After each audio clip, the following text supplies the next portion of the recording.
Yeah, I mean, they use this. You're absolutely right, Kevin. I mean, they use this idea that people cannot conceive that anyone could be so evil to their own advantage.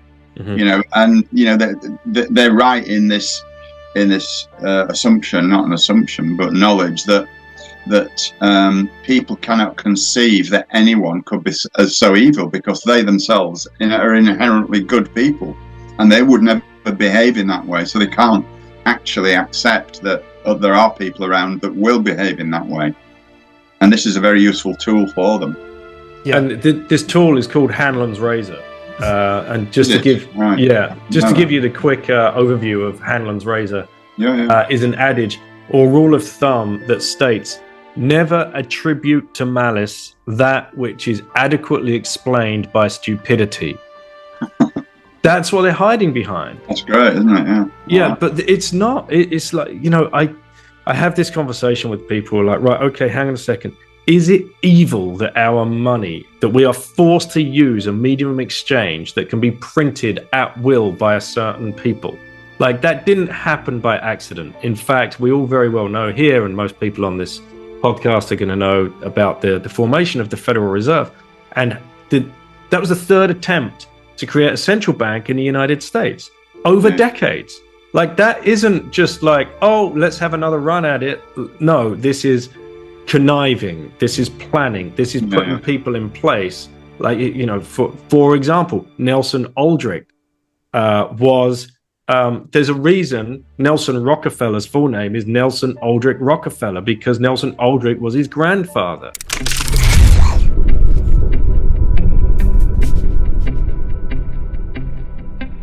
All right, welcome to the show, John Hamer and Daniel Prince. My name is Kevin Davani.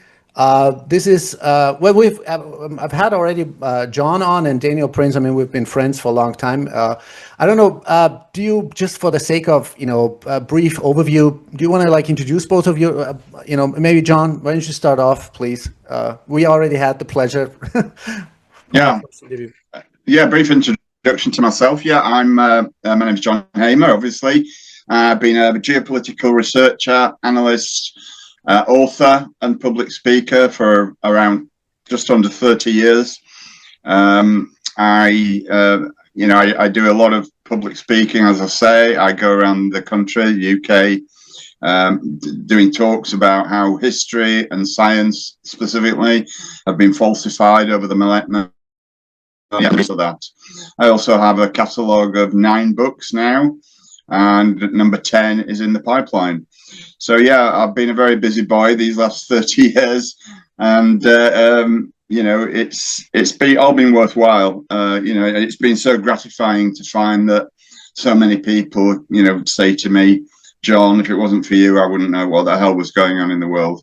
So blowing my own trumpet a little bit there, but no, it's been a very kind of satisfying experience, shall we say, to get to where I am today. Before I introduce myself, Kevin, just one quick question for John there. What were you doing before you fell down all of these rabbit holes? I spent my entire working life in IT, doing various jobs, from computer operator on a mainframe, computer programmer, systems analyst, you name it. So it was a complete departure for me. Wow. Okay. All right. So I'll come back with more questions. I'm a fellow podcaster, John, so you're going to get peppered here at today. My name's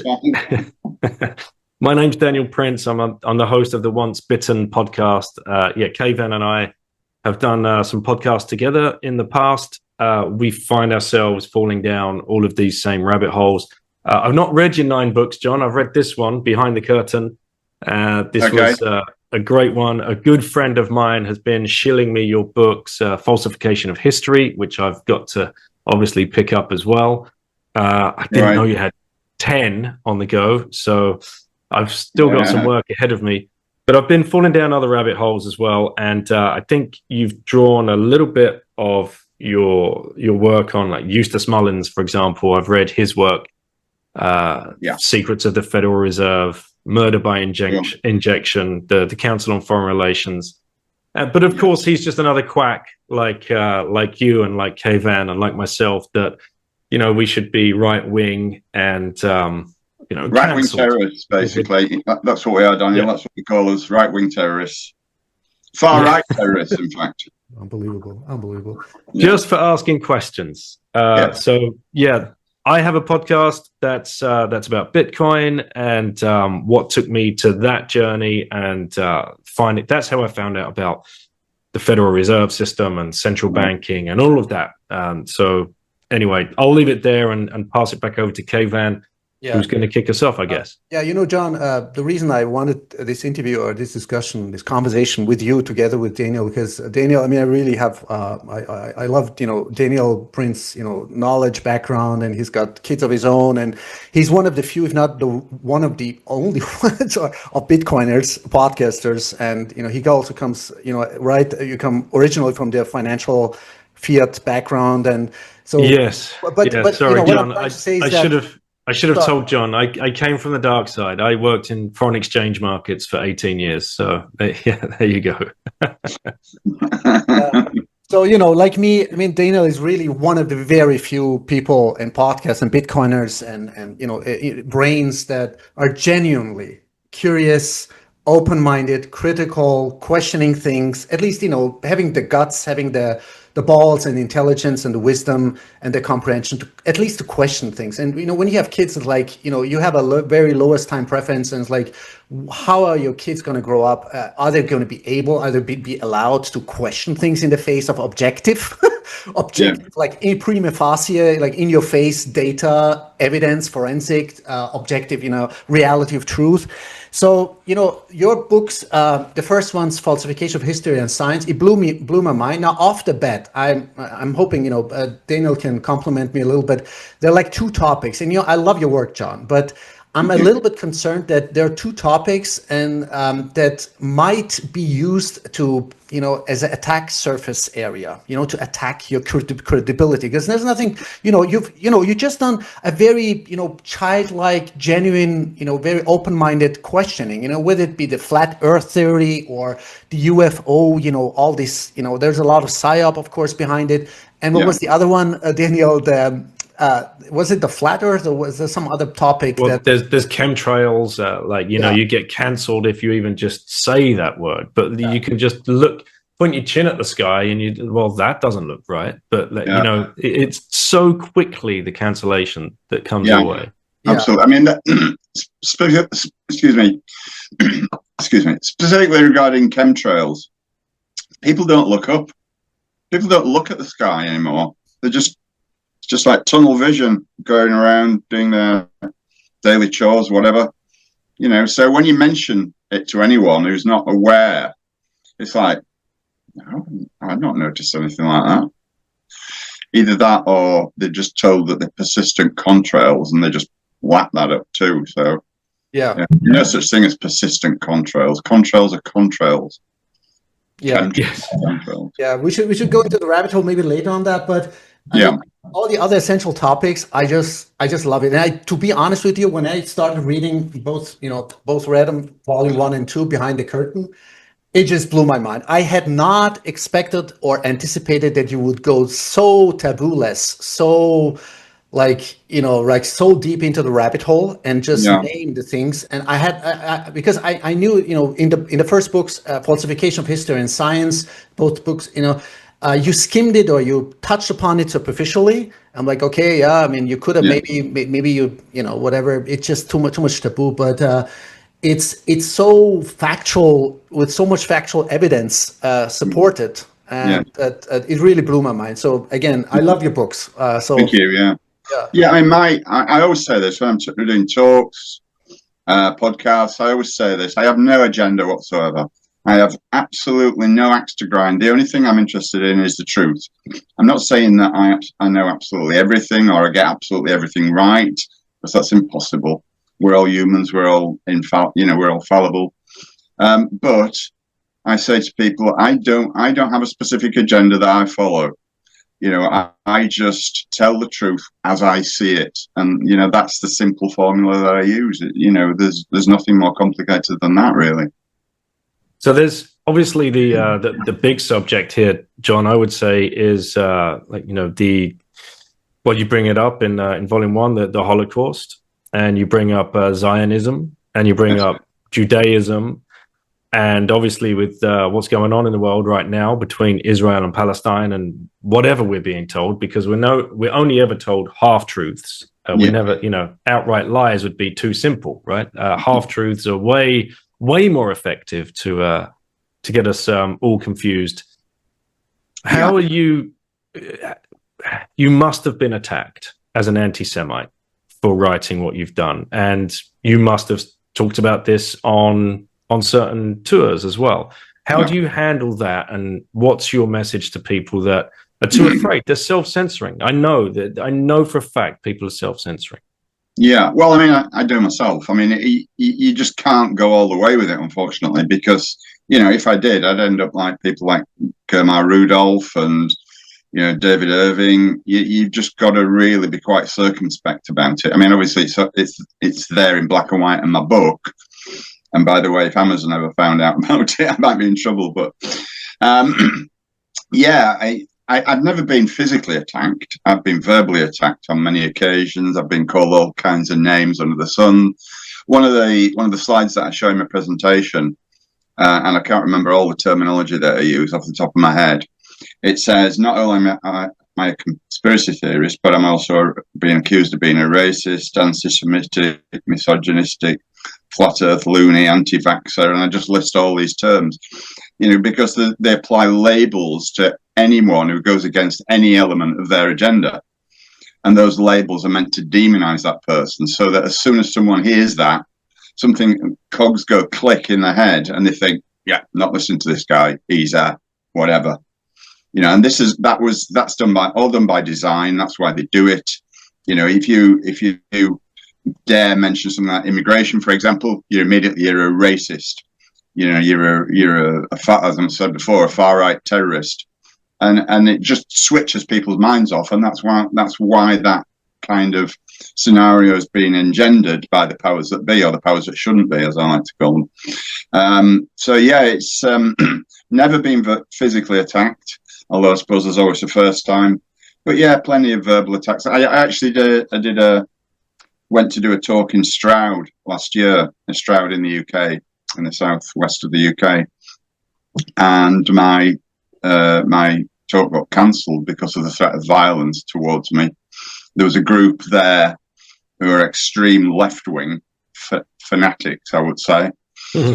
By the way, I believe are far more dangerous than we right-wingers. I mean, not that I am a right-winger, it's just nonsense.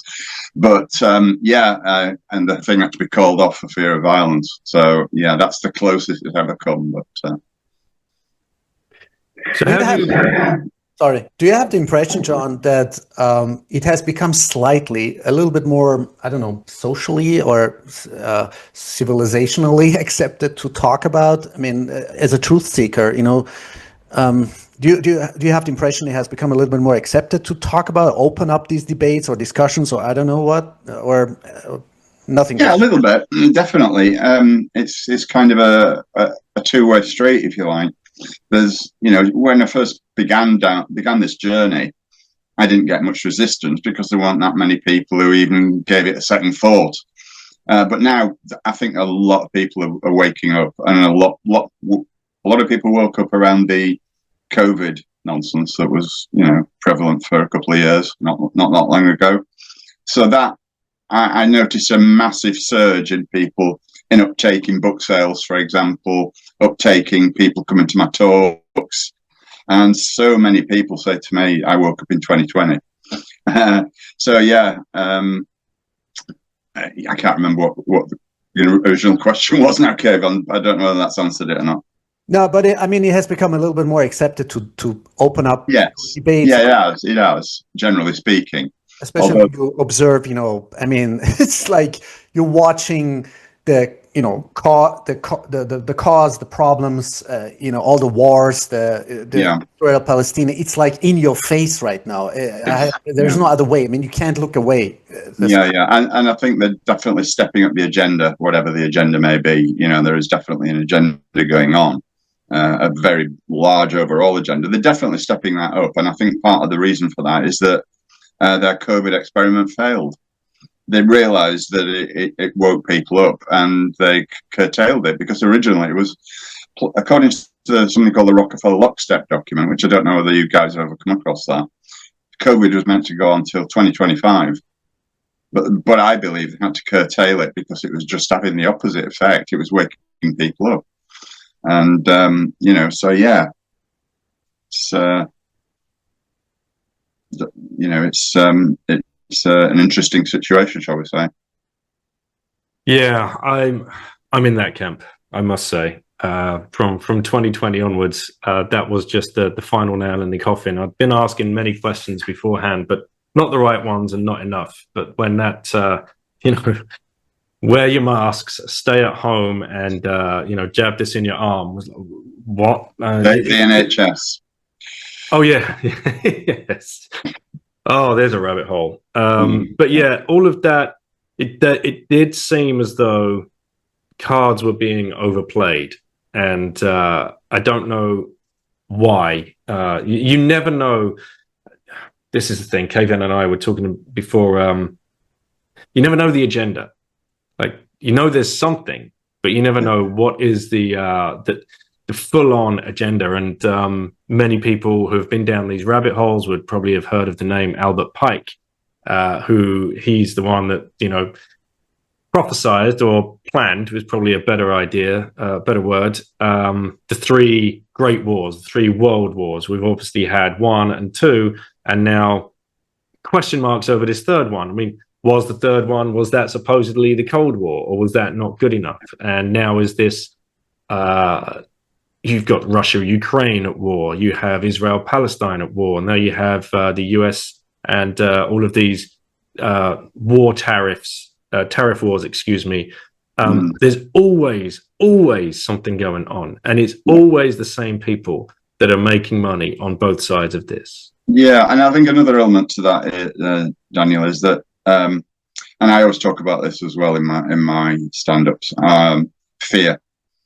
A lot of what you just mentioned, yes, it's going on, but they greatly exaggerate it because they want us to live in fear. Because the only way that a few thousand people, and there are only a few thousand of them, control 8 billion allegedly, is through fear. Because fear lowers our vibrational level. And it makes us more susceptible to being controlled. As a species, we tend to kind of look to other people for support when we feel scared, which is a natural, normal thing. So that's what they want us to do. They want us to turn to them and say, "Government, please protect us from these terrible things that are going on." And of course, that's the Hegelian dialectic, isn't it? Create a problem, wait for their reaction, then offer the solution that they want. So you're absolutely right what you're saying, but there is that other element to it, I believe. Yeah, absolutely. Right. Kayvan, is there any particular place, because there's hundreds of points we could drill down on? I mean, can we talk, I'm genuinely interested, Judaism. What is Judaism? What is it? What's the ethos, the spirituality? Is there, what do they believe in? Is there an original ancient Judaism? I'm genuinely interested, or is it something that has been hijacked in the course of, I don't know, ancient history of Babylon or later in Khazarian land? Want to talk about that? I'm not an expert on Judaism per se. I kind of understand the basics of what the historical aspects of it. Originally the Jews were a tribe of people that lived in the Palestine area, the Middle East, if you like, during biblical times, 2,000 years ago and before that. But then that's only a small part of it. In the Dark Ages, kind of 800-900s, there was a tribe, as you mentioned, in Khazaria. They were a very warlike tribe, and they used to fight all the other nations, all the other tribes around them. But then at some point, their leader decided that they needed to try and live in peace with people, and so they thought the good way to do that would be to adopt a religion and become mainstream religious, if you like, and the religion that they decided upon, for whatever reason, nobody really knows why, was Judaism. So the Khazaria region was like southeastern Europe on the borders of the Middle East, so kind of, Turkey, that kind of area, and 95% of Jews today are descended from Khazarians, not from the Jews in the Middle East who are called Sephardic Jews. So it's the Khazarian Jews who run just about everything. Okay. Now, Judaism itself, as I say, they adopted that religion, and I don't know that much about it because, to be honest, I've never really researched it in depth because I've never been that interested.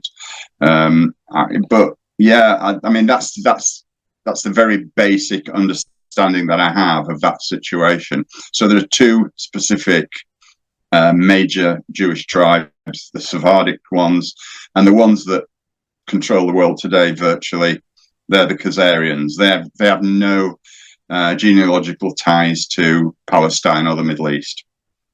So I remember in your book, I've just found it. You've got two definitions here, and Sephardic. I'd never even heard of this word. Right. So it's Sephardic. Yes. And this is under your definition of Semitism. It says not the state of being Jewish as is generally believed and promoted by Zionism for its own ends, but simply the racial group to which inhabitants of a small area of the Middle East belong.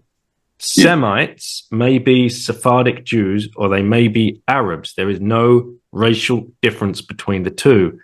Yes. So that was very interesting. And then the way you decipher Zionism, Zionism is a political movement that was originally established to lobby for a Jewish homeland and now exists to promote the superiority of Israel above all other countries, with the ultimate goal of a one-world government based in Tel Aviv. Zionism is comprised primarily of Jewish people, but many non-Jews are Zionists, and indeed many Jews are anti-Zionist. Like, this is something people really need to understand. Absolutely. Zionism is it's a political belief. It's not a religion. Is that what we're trying to... Absolutely. I mean, that quote from my book just sums it up totally. I mean, it was originally a movement to lobby for a Jewish homeland, and it began in the 19th century, late 19th century. They managed to swing a lot of non-Jews onto their team, if you like, and now there are things called Zionist Christians, believe it or not. Mm-hmm. Christian Zionism. This is where dare I tread on more toes here, John? But this is where I don't know. Dare you? I want to bring in the Churchill family at this stage and talk about Winston and his. I mean, he's a godlike figure here in the United Kingdom. It's unbelievable when you learn the truth, and his links to Zionism and his links, and his father as well. And their links to the Balfour Declaration, which was signed back in 1917. So we are fed so much BS about this particular man, and he was a Zionist. Yeah, it was. Yeah, I mean, funny enough, I gave a talk in Northumberland, a place called Cramlington. Not that that's important. Last week. And that was about Churchill, the real truth about Churchill. And, it really does beg a belief how he was promoted as some kind of savior of the Western world. And, throughout both world wars, he was basically a warmonger. As you say, he was a Zionist. He was a Zionist because he was actually a Jew. He was, by all definitions, a Jew. His mother was a Jew, a Jewish lady by the name of Jenny Jerome, who was the daughter of a very successful American financier. And, I mean, that is the definition of a Jewish person, someone whose mother is Jewish. Yeah. It gets very strange because, is Jewishness a race or is it a religion? Well, the boundaries are blurred. I don't know the answer to that. It's kind of a combination of both. It's very strange. I mean, I don't want people to run away with the idea that I am anti-Semitic and that I'm anti-Jewish. I'm not anti-Jewish per se. I'm really an anti-Zionist, not an anti-Jew. I mean, there are thousands upon millions probably of decent Jewish people out there. I'm not labeling them all with the same, or tarring them all with the same brush. But yeah, back to Churchill. Sorry, slight diversion. Yeah, I mean, he was a monster. I've got an hour and a half presentation about him and all the nefarious stuff that he got up to, which I won't go into all the details on here. But yeah, it was a monster. He was a monster. He was a murderer. He was a psychopath. We know that he arranged murders of various people, and including his own mother, by the way. He was responsible for the murder of his own mother. Yeah, absolutely. I mean, this is something I found out recently, and it's not in the Behind the Curtain book. Because I'll tell you why he did it. Because he was a narcissist. He was a psychopath, sociopath, you name it. It was lots of other labels as well. But just for the purpose of the mother murder, he found out about 20 years after his father's death. So in about 1915, him and his brother Jack, who it turned out was his half brother because of her, shall we say, sexual proclivities. Him and Jack found out that the mother had cheated them of millions of pounds in the days when millions was a lot. I mean, millions is a lot now, but in those days it was even more. Because through her father's will, she kept all the money that was meant for their inheritance. And once they actually managed to get hold of a copy of the father's will, they realised this. And Churchill was absolutely incensed. And he was also incensed by the fact that she had a very, shall we say, varied sexual life, quite a public one. And it was causing him all sorts of problems in his political career, because in those days, of course, it was very taboo, very taboo thing. You didn't sleep around, or if you did, you didn't make a big public show of it. But she did, apparently. She was having affairs right, left, and centre. And it embarrassed him. And the final straw was when he found out about being cheated out of all that money, and so he arranged for her to be disposed of. Wow, I didn't know that. I didn't have it on that bingo card. Wow, psychopath, narcissist. So he had his mother assassinated, or what? Well, no. What happened was he bided his time, like all good psychopaths, and he waited and waited, and after about 5 or 6 years, she had an accident at home. She fell down some stairs and she broke her ankle. So again, it's a very long, convoluted story, and I'll try and keep it as succinct as I can. There's a guy around at that time called Sir Bernard Spilsbury, who was the government the guy in charge of autopsies, and he was the senior guy. He was often a witness at various trials, murder trials, giving his medical opinions. So he was a very senior guy. He's a well-known guy. He's written autobiographies and all sorts of stuff. But yeah, he was big pals with Churchill. He was also a psychopath. The birds of a feather flock together and all that. And Churchill had words with him, and he arranged for his mother to be mistreated in hospital. She was meant to recover from this broken ankle very quickly, but for some reason they cut off her entire leg. Okay, so it wasn't, it didn't just take off the leg at the ankle. She developed gangrene in hospital because Spilsbury knew that an undetectable way to kill somebody would be to allow gangrene to happen, and that is exactly what happened. He knew that by allowing oxygen to a wound that is gangrenous would actually make the gangrene flourish, rather than cure it. So she developed this gangrene. They cut off her leg from the at the thigh rather than down below, and she was sent home after 3 days. And Spilsbury allocated this person who was allegedly a nurse, who was never seen again after the event. But she'd not been home that long, and she died unexpectedly. And yeah, that's in a very small nutshell. But just to give you a flavour, that's exactly what happened. So he arranged for his mother to be murdered in that very subtle way, that was, of course, undetectable. And the millions of deaths on his hands after World War One and World War Two, it's despicable. And people were like, "Oh no, it's just a time of war. He was just doing what he had to do." It's like, no, he led them into these wars. Like, people forget the history. And it's the sinking of the Lusitania, actually, that I think is the absolute disgusting. Like, well, that and the bombing of Dresden, he's kind of bookending the start of the First World War and the end of the Second World War, yes.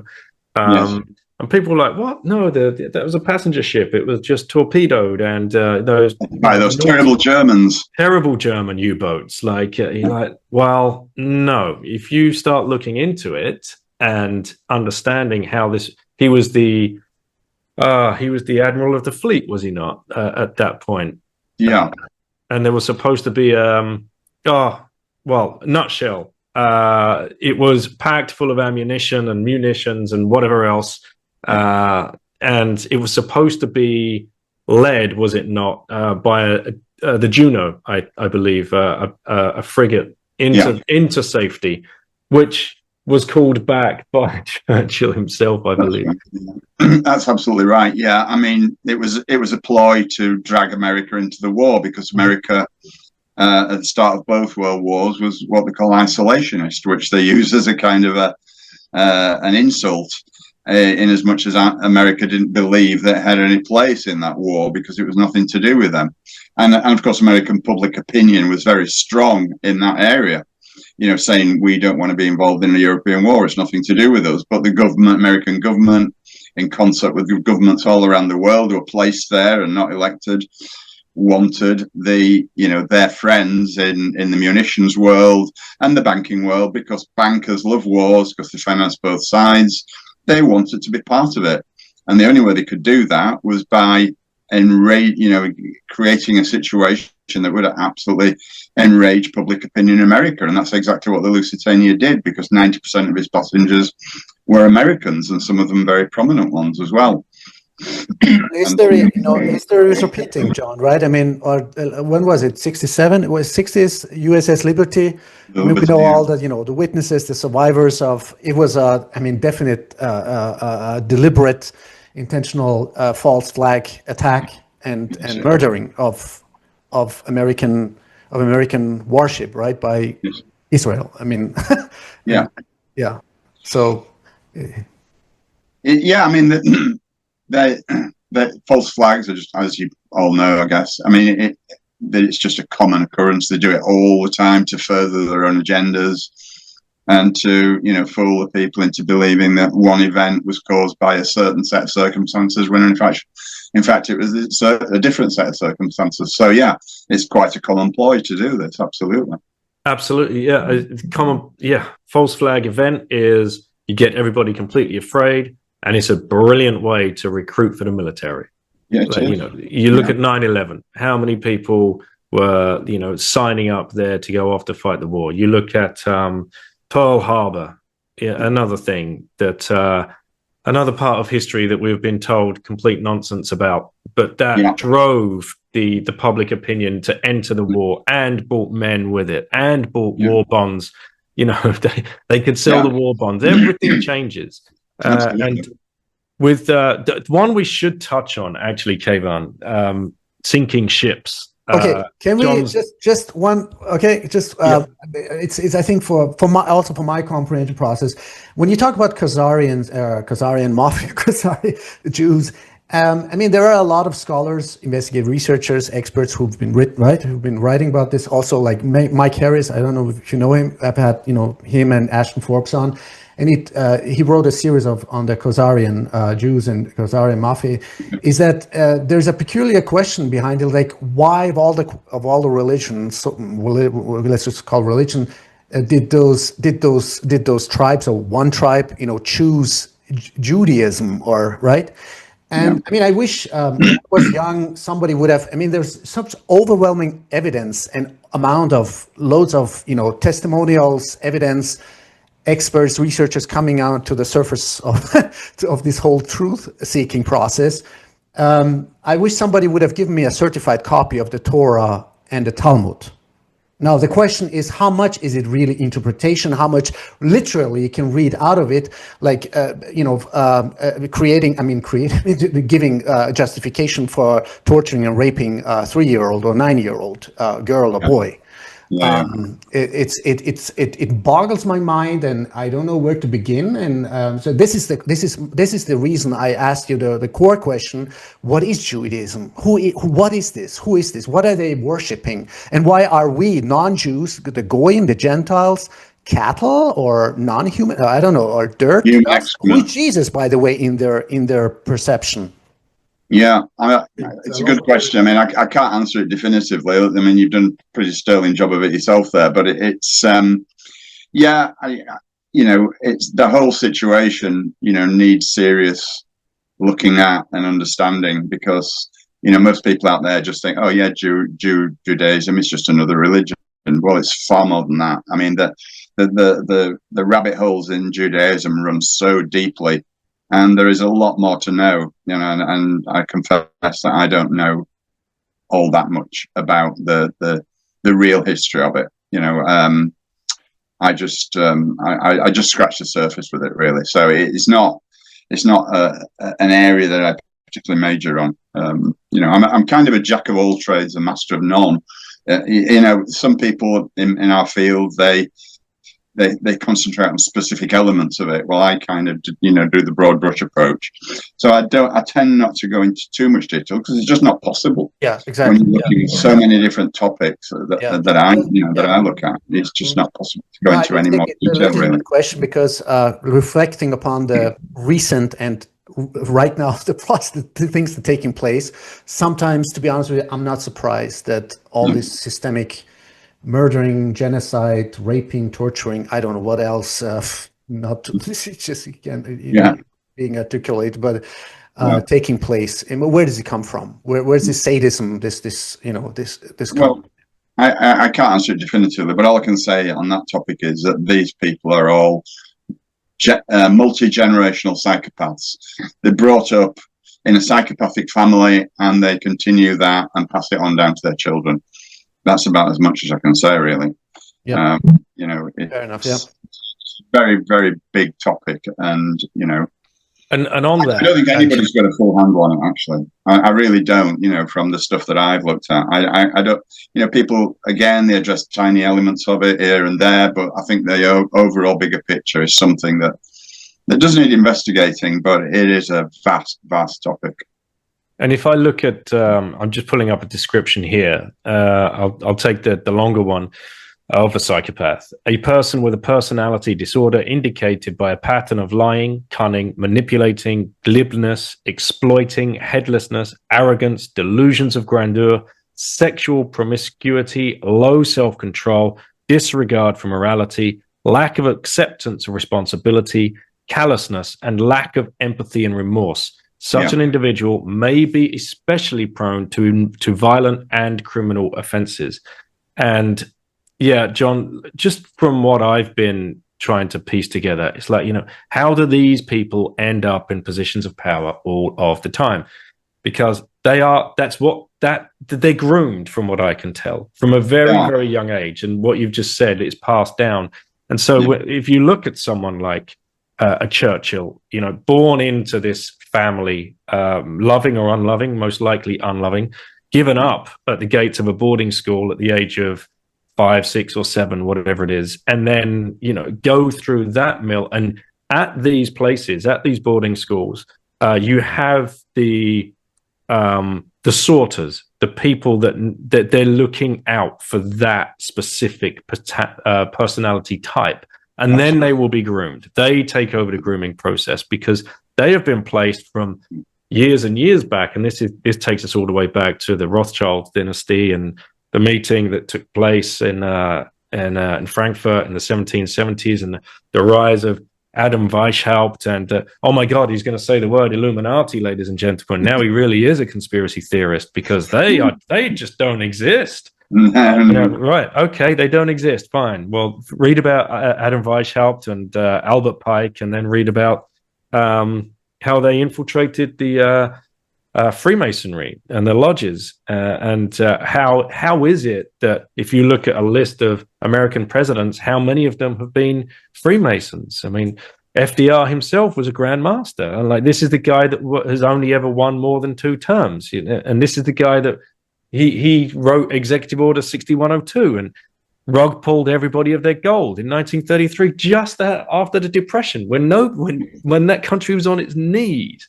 Yeah, it's unreal. But these people, and it even FDR that said presidents are selected, not elected. Yeah, it was. Right. Yeah. Okay. And I mean, another major characteristic of a psychopath is that they're very driven as well. Very driven, very focused. They don't care who gets in their way. They will destroy them. So yeah, it's it's a very handy attribute for anybody who who seeks power, to be a psychopath.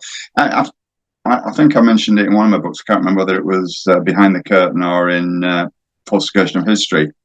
But there was an article in a newspaper. It must be about 25 years ago. And I can't remember which one it was. It might have been The Independent, and it said that it was interviewing a senior banking guy in Britain, and he said that they use aptitude tests. The aptitude tests that when people get recruited, so they use them to actually seek out psychopaths because they know that these people are going to be, going to take the business forward ruthlessly.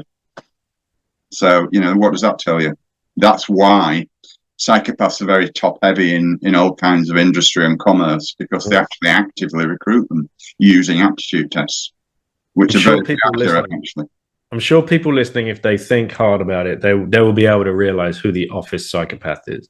And it is generally in a managerial position, because no empathy, right? That's the thing. They're incapable of feeling empathy. So when it comes to firing you, they don't give a fuck. No. They don't care you've got 3 kids, and they don't care that you've just moved from one region to another region, but the jobs are like you're gone. I've seen them. I was surrounded by them. Me too. Well, you especially in your industry. Yeah, excuse me. Yeah, it's yeah. And Daniel, I think most people, I don't know what's the percentage, but most people cannot even imagine or comprehend that, evil exists, and there are people soulless, with no fucking empathy whatsoever, right? But the problem is that people are extrapolating from themselves. So if I'm a good person, if I'm give unconditional love, I have faith, I have trust, I cannot extrapolate for myself. No. I have to understand. This is why we're talking, because people need to understand that there's evil that exists and the process behind it, and otherwise you can't even imagine that evil exists. Yeah, I mean they use this. You're absolutely right, Kayvan. I mean they use this idea that people cannot conceive that anyone could be so evil to their own advantage. Mm-hmm. They're right in this assumption, not an assumption, but knowledge that people cannot conceive that anyone could be so evil, because they themselves are inherently good people, and they would never behave in that way. So they can't actually accept that there are people around that will behave in that way, and this is a very useful tool for them. Yeah, and this tool is called Hanlon's razor. And just to give you the quick overview of Hanlon's razor, is an adage or rule of thumb that states, never attribute to malice that which is adequately explained by stupidity. That's what they're hiding behind. That's great, isn't it? Yeah. Yeah, but it's not. It's like, I have this conversation with people like, right, okay, hang on a second. Is it evil that our money, that we are forced to use a medium of exchange that can be printed at will by a certain people? Like, that didn't happen by accident. In fact, we all very well know here, and most people on this podcast are going to know about the formation of the Federal Reserve. And that was the 3rd attempt to create a central bank in the United States over decades. Like, that isn't just like, oh, let's have another run at it. No, this is conniving. This is planning. This is putting people in place.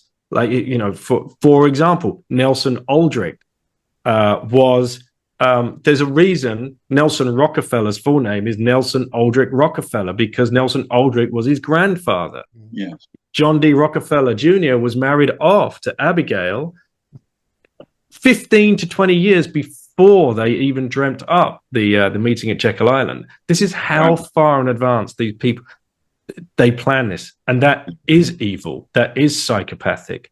And when you again, I'm going to read from your book here, John, because you do a great job of cognitive dissonance, and you put that in at the very beginning, because people reading your book, they're going to face this. No, the world can't be this evil. Like, you know, that's the thing, Kevin, exactly what you're talking about. So cognitive dissonance is a mental conflict that occurs when beliefs or assumptions are contradicted by new information.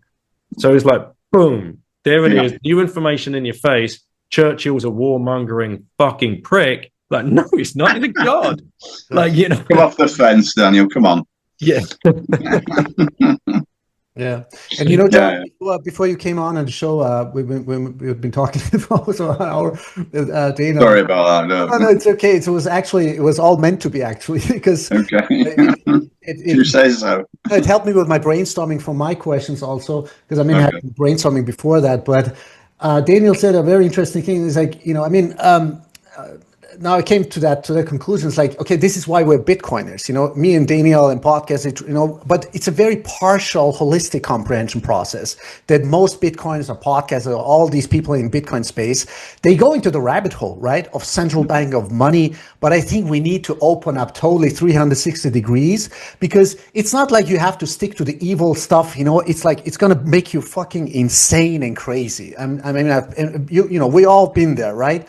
Sometimes, like, I wish I wouldn't have known all this shit, you know, I wouldn't have, you know, read all these books, but it's like, no, you got to go just once, at least once down this evil rabbit hole, and then come out. It's like, what the fuck? I mean, we have the solution. With it is, you know, technologies that's been suppressed for so many decades. Bitcoin is the root solution that is, you know, is like absolutely limited, non-confiscatable, totally decentralized, but it needs a critical mass. But we have the solution. But in order to, you know, apply the solution, we need to understand, right, the root causes and the root evil. Sorry, for my rant. Yeah. It's all right. Yeah, I mean, but they're not interested in solutions that deprive them of the, you know, one of their major ways of gaining wealth, are they? You know, Bitcoin, yeah, absolutely. I mean, I'm not an expert on it. I'm not a Bitcoiner per se, but I mean, I understand what it is and how it works very broadly. But that does not suit their vaulting ambitions, does it? I mean, you know, they use the monetary system in order to enrich themselves massively, constantly. And they couldn't do that with Bitcoin. So, you know, that's not even an option for them. This is why it's probably demonized at every turn, as they demonize other things that go against their insidious agendas, you know, of all types. We're seeing a turn at the moment, John, and it's very worrying, because, yes, it has been demonized forever.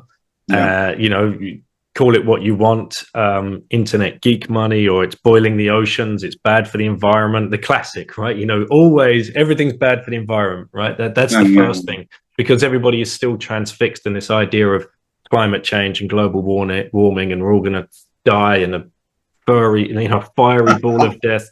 Like, that's still the fear that people have out there, and so they can use that. But what's happening, there's been a subtle shift now over the last year.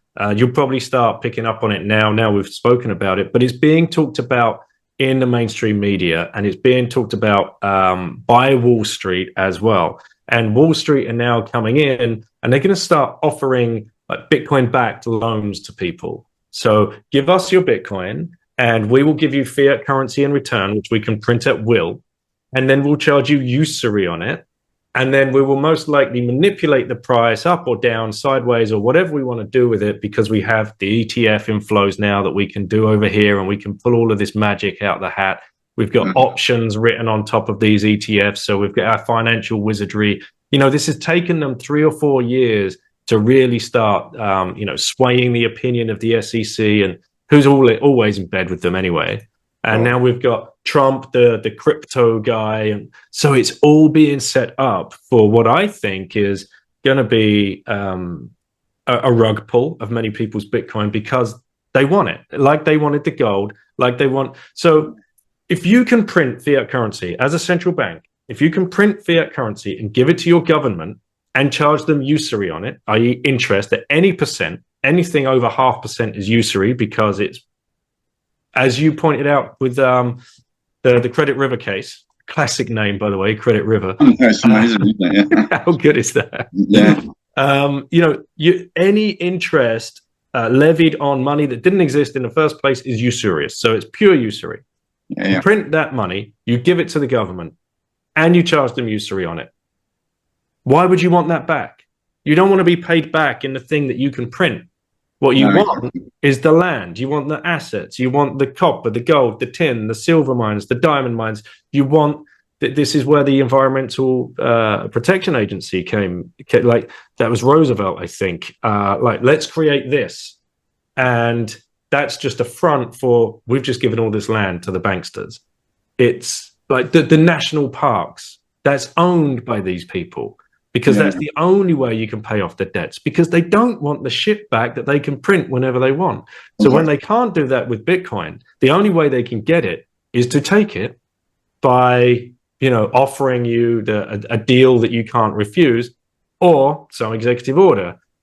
So this is, it's a worry. Let's put it this way. I just hope people are self-custodying their Bitcoin and, it's not left on an exchange or being... they're not going to listen to the siren song of interest.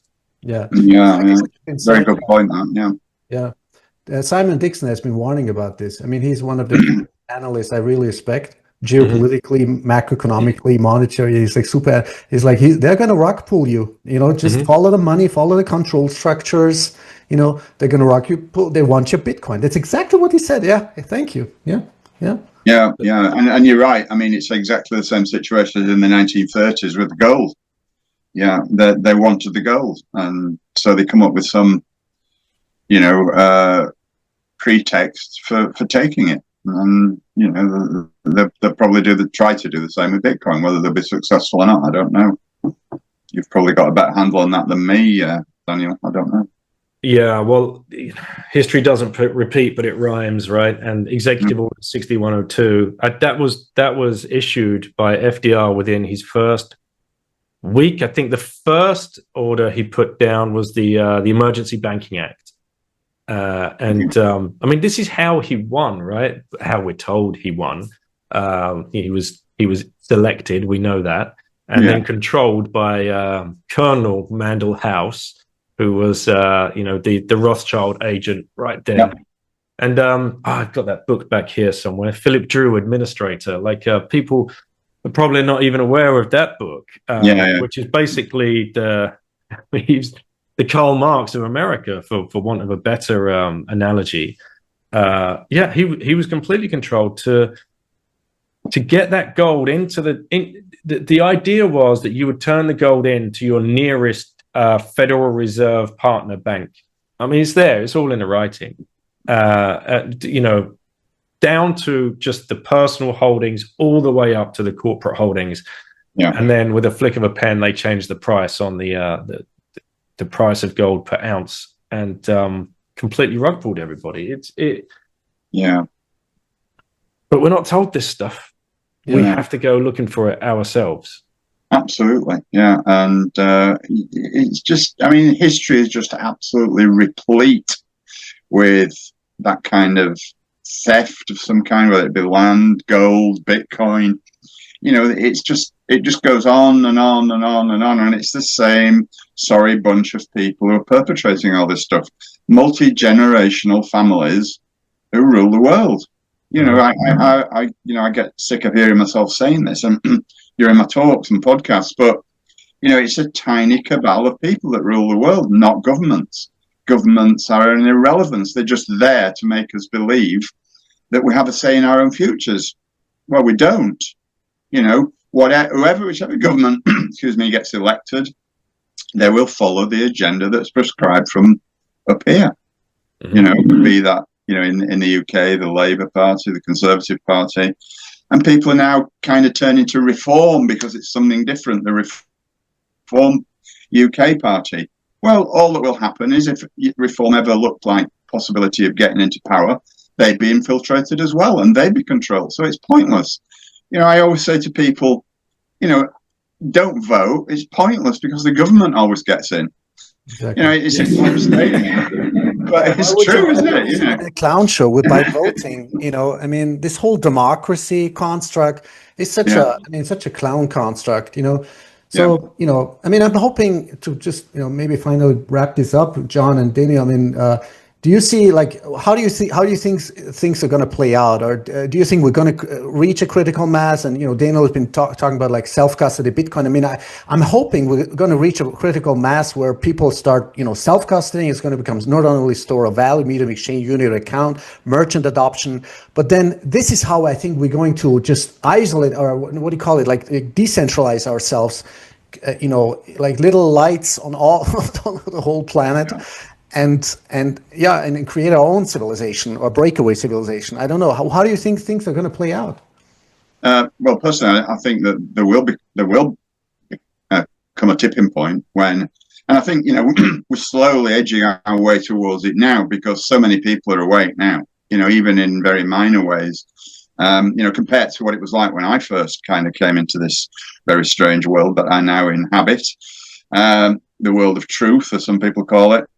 When back in '97, when I first kind of became aware, I didn't know anyone else at all that felt the same way as I did. And it was like about a year after that I discovered David Icke's work, and that kind of helped me down the road. But I was just like alone in this very strange world, and nobody would believe me about anything at all, no matter what I tried to say. But now I notice that has gone exponential, really. We're still, way down the scale in terms of everyone being awake, but I think it will, and I don't know how long it'll take. It might not even be in my lifetime or even you guys' lifetime, but it will happen. There will come a tipping point because I'm kind of a bit of a romantic, and I believe that good always triumphs over evil in the end.